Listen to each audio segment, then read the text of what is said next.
Hey Merfolk fans, I'm Joe. Thank you for joining me. I'm here with a replay of round 4 of a Modern Friendly League. I'm currently 3-0 after beating Scapeshift, then Jeskai Control, and Bant Eldrazi. Have a new opponent here. I won the die roll, so I get to play. And this is a great Merfolk hand. I'm going to keep, and the opponent kept as well. So hopefully it'll be a good game. Can open with Wanderwine into Cursecatcher, and just pass the turn to the opponent. We see a Flooded Strand. Okay, getting cracked for Steam Vents. Pretty aggressive. And we see Swiftspear. So this is blue-red Kiln Fiend.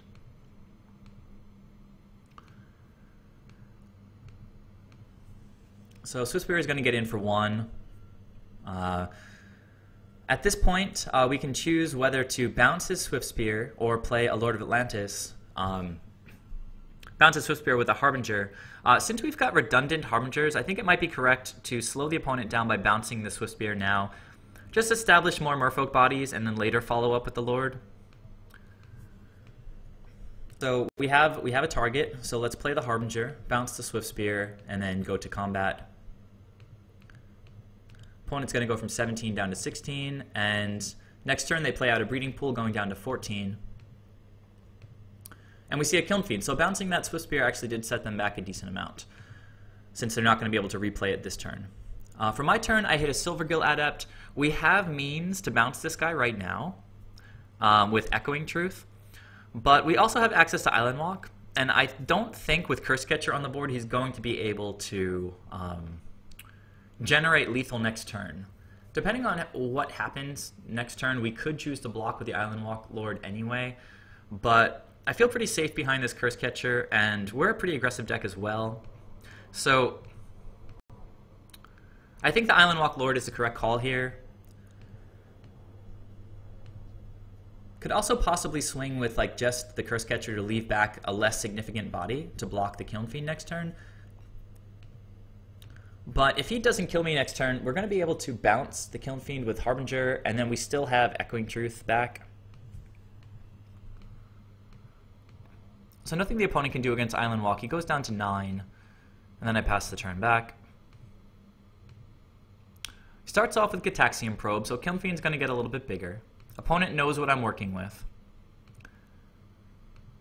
So far, it doesn't look like he has a land, so he's playing Temur Battle Rage without any other land, and even though this is still not lethal, or not particularly close to lethal, I'm going to counter this, just because the opponent can still have mutagenic growths and stuff in hand, and this is the spell that really matters.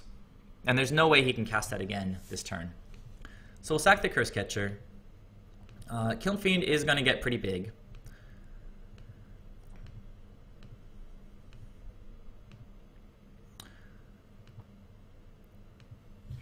With 5 damage on the board and the opponent at 7, and me at I think I was at 19, I can just take 7 damage here. It's not a huge deal. Leave my creatures on the table and hopefully threaten lethal sooner or later. Actually, we've got the Echoing Truth, so I can push for 5 this turn and then just bounce the Kiln Fiend. Echoing Truth, not really the most relevant spell here. I meant to say the Harbinger can bounce him on this turn. Because he's tapped, and he's tapped out, so he can't cast like Blossoming Defense or Apostle's Blessing, anything like that. So swing for 5, opponent's going to go down to 2, and we've just got answers for days against this Kiln Fiend. Let's see. So second main, just run out the Harbinger Tides. Opponent's utterly on the back foot. And unless he rips Anger of the Gods, which they don't run, I think he's just going to scoop. And he did. So at this point, after playing against Red-Blue Kiln Fiend like a million times on MTGO, I feel like we're pretty favored against them. They give us Island Walk. We don't need Spreading Seas. I think I keep Spreading Seas in anyway after sideboarding just because I don't want my Master of Waves, because the game never goes long. Let's open up the chat. Okay, I'm going to be on the draw here. And, you know, On the draw, with 2 Dispels against a deck that relies so heavily on instant spells, especially with a Cursecatcher, and, sorry, I was saying a Silvergill Adept for card draw, this was an easy keep for me. We don't even need to draw lands right away. Opponents got a slow opening as well, going with Sleight of Hand. So I drew an AEther Vial, which is probably the best possible draw in the deck. So, not probably, absolutely the best draw in the deck right there. So opponent with 2 mana now gets to play Kiln Fiend. We've got plenty of interaction for that guy. And we just drew another Vapor Snag. So even though we've only got 1 land, this is a pretty massive hand against blue-red Kiln Fiend. I'm just going to pass the turn here, I think. Thought about playing out the Cursecatcher, but we've got Vapor Snag, Dispel, and Cursecatcher. I'm sorry, I guess I didn't think about playing out the Cursecatcher. That just would have been silly since I have AEther Vial up. I guess potentially thinking about Vapor Snag on my turn to prevent any protection spells, but they don't run a lot of them. The opponent doesn't have green mana right now. A lot of these lists are running Blossoming Defense. So he does have a 3rd land.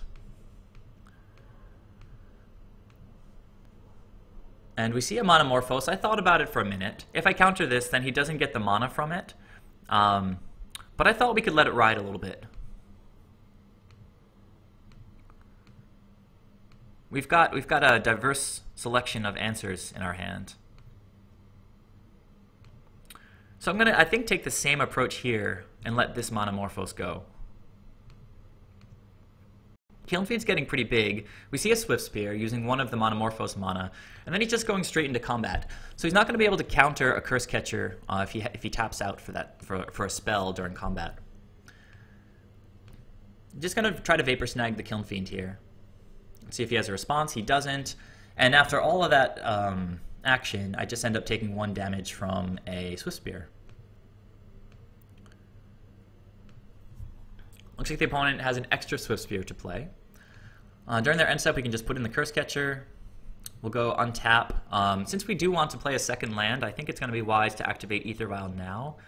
Bring in Silvergill Adept, see what we can draw. Lord of Atlantis is a nice card, but you know, it's just a little clunky right now. We can't really attack, so I'm just going to pass to the opponent after playing out my Cursecatcher. So, since Cursecatcher is a counter effect and also a body that attacks, we're going to want to get him on board at some point. AEther Vial's already past 1, so I decided it's just best to do this now. It takes me off of Dispel for a turn, but with 2 Swift Spears on the table, and him probably using 2 of his mana to recast a Kiln Fiend next turn is a good opportunity to establish more power on our side of the board. So no attacks, pass to the opponent. Let's see what they've got. Another land. We know one of their 4 cards in hand is Kiln Fiend. They go to combat, swing with the Swift Spears. Totally not afraid of these little guys.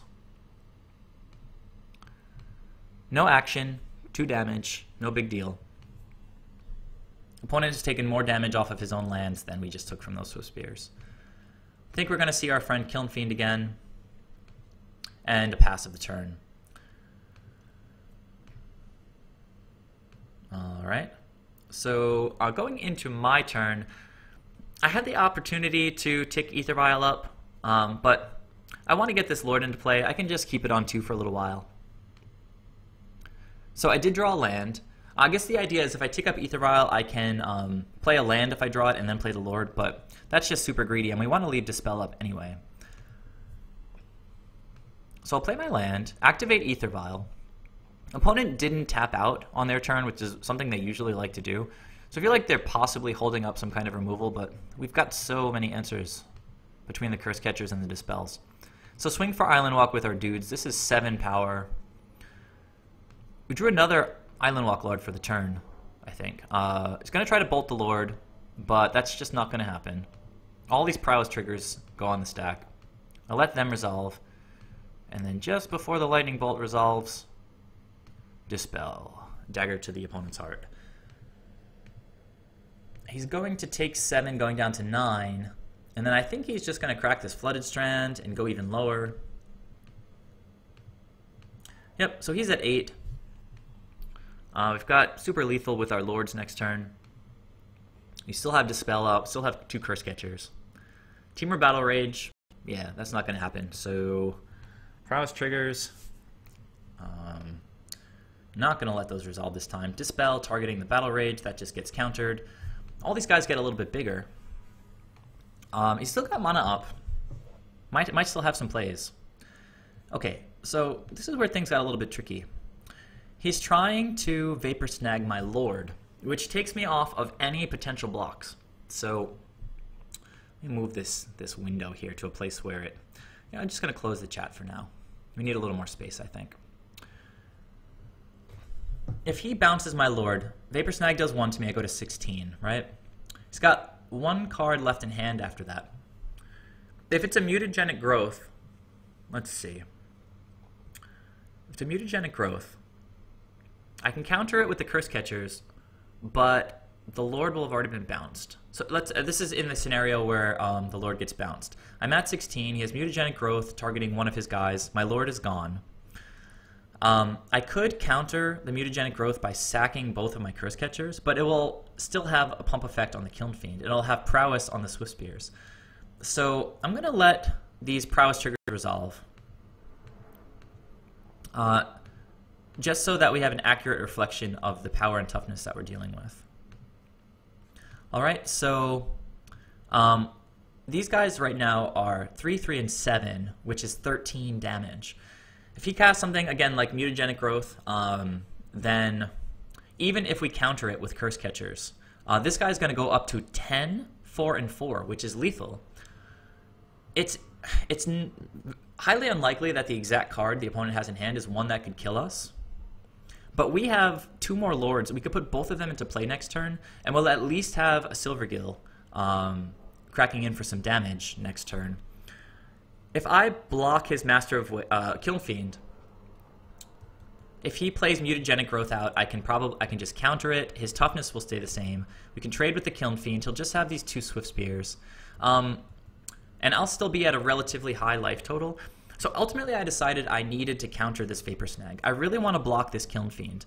I've done pretty well in this game. I had great answers for all of his threats. But if he bounces my Lord and I have no blocks and he has any other spell to cast right now, it actually doesn't need to be a Mutagenic Growth, by the way. It can be a Sleight of Hand. We'll make 4, 4, and 10 for 18 for lethal, even if I counter it. So I'm going to take this opportunity to counter the Vapor Snag. He pays for it. And then I'm going to sack my other Cursecatcher just to make sure that the Vapor Snag gets countered.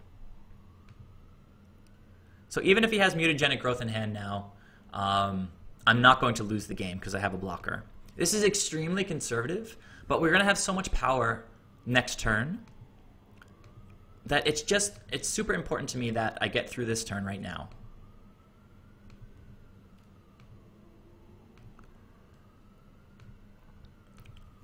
So I'm going to block this Kiln Fiend. I'm going to take 6 from the Swift Spears, and he didn't have the Mutagenic Growth. And then, let's see, second main, he plays out a Spire Bluff Canal, so that was the 1 card in his hand. We were playing around a land, but you got to do what you got to do. His big threat is down, the Kiln Fiend is gone. He's going to have just 2 1/2 Swift Spears, and we're at 11 life. So even though I lost 3 of my creatures in that exchange, I've got excellent development next turn, and he's got 0 cards. So I feel like I navigated that pretty decently. We're going to tick it up. Land is not great, but really I knew I was going to be relying on the 2 cards I had in my hand. I'm going to untap AEther Vial just to represent that I've got some tricks. And I get to swing with a 2-turn clock right now. Okay, and the opponent just scooped. So I'm not sure if there was a card that he could have drawn off the top of the deck that would have won. Typically, cards that win the game for this deck are Temur Battle Rage. But if they play a Temur Battle Rage on Swift Spear, it's only got 1 Prowess trigger, so it doesn't even have Trample. It's just a 2/3 with Double Strike, I think. So we wouldn't even block.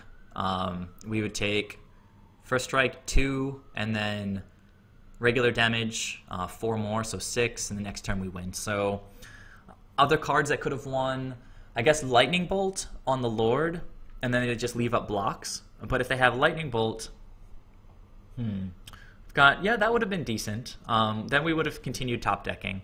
But as it went, the opponent didn't have it, and we got there. So 4-0 currently. I beat Scapeshift, Jeskai Control. Now is Blue-Red Kiln Fiend. And what deck came Bant Eldrazi. So it was, again, it's hard to remember all this stuff. It was Scapeshift, Jeskai Control, Bant Eldrazi, and now Blue-Red Kiln Fiend. So let me know your guys' thoughts, and tune in for the next round where I'll go into the 5th and final round of this Modern Friendly League. Doing my best to get another 5-0. So yeah, stay tuned. I'll see you guys there. Thanks.